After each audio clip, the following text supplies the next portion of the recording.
on real estate, we have Dorcas Dow. Welcome to the show, Dorcas. Thank you. Karibu sana. Nice, nice. Now, Dorcas, what inspired you to venture into buying and selling of land? Okay, for me, what made me get into buying and selling of land is that I realized that there are foreigners who want to buy land or invest in this country, but do not have not found the right people to guide them through it, or feel like they might be conned in the process. So that's why I started this business. What would you say are the biggest challenges that the foreigners were facing? Okay, I'd say the biggest challenges that the foreigners were facing are challenges like they don't know the right procedures to follow before buying a land. So you'll find that some people who invested in the land, in the process got conned. So I educate them on what they need to have, what they require for them to get into the business or to acquire legit land. Recently, we had the Ruai demolitions where a lot of Kenyans were complaining like, this is a legit land, we have title deeds, but yet our houses and properties were demolished.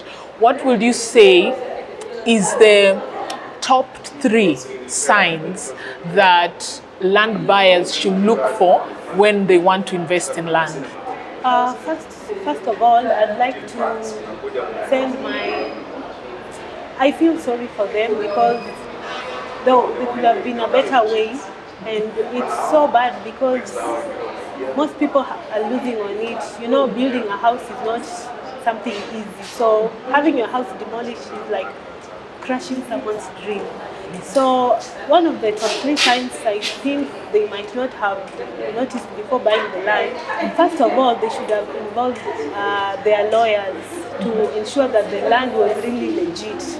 And then they should have taken it up with the county government to ensure that the title deeds that the buyers had given them before they bought the land were legit, because we know we are in an era whereby everything can be fabricated. So maybe the sellers of the land fabricated it, then sold it to them, and maybe they were not so keen or not educated enough to know that this land was not legit.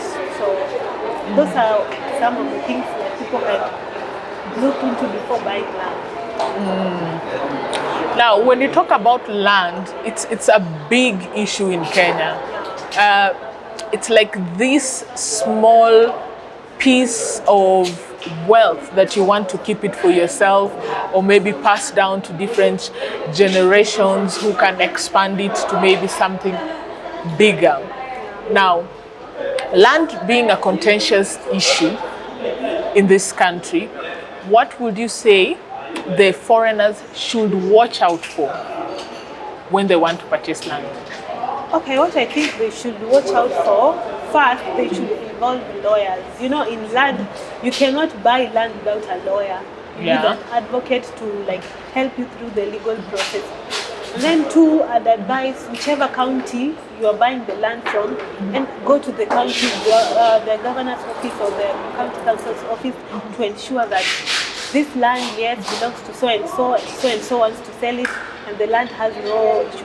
Also ensure that you check for any maybe cases in court pertaining the land, because you'll find that maybe we are cousins, we have a land, and then we have land issues. I'll go and look for someone to buy it, so that they give me the money, you'll be left dealing with the one who bought the land, because they say it's yours, they say it's theirs. So just ensure that the land is squeaky clean, there are no cases attached to the land. Yeah. So what are some of the regulations that you feel are unfair to foreigners who want to invest in the country? One of the regulations that I feel is unfair is whereby when a foreigner buys land, after a specific period of years, the government takes back the ownership of the land. So I feel if there's a way that they can turn down the regulation, it will be better.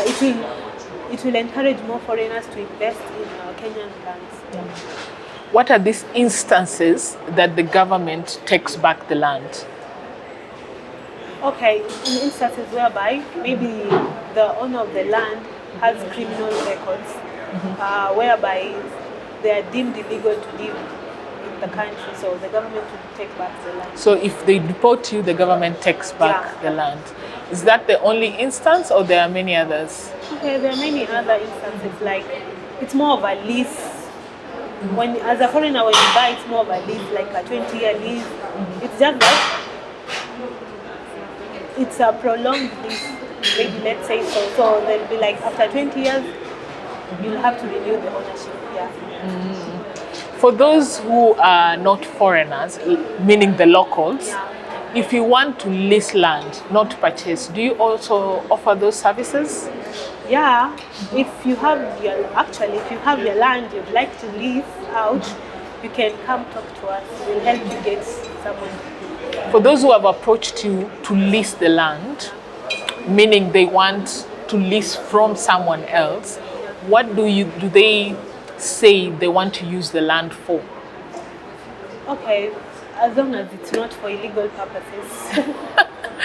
Yeah. Like- So others do lease the lands maybe so that they can set up grounds where people can come, host events, maybe weddings, in just an open area. Yeah. So mostly events. You know, I thought maybe they will be leasing it more of agriculture and less of entertainment and Yeah, others do lease it out for agriculture. Like we have lands in Mombasa whereby people lease it out, maybe to now our company. Okay, someone can approach us. They want their property to be leased. Then we find someone who pay for the lease, and then the person can be like, help me plant and so forth. So we offer also those services. We just don't end up buying and selling. in the coastal region, there is a lot of community land, meaning the title deed is under communal regulations. So how do you work with that? Especially when one person in this community wants to sell their land. What happens then? Okay, for that they'll have to agree, like as a whole, because there's no way. If there are 4 people owning the land, and then like one is like no, in partnership, like majority have to agree.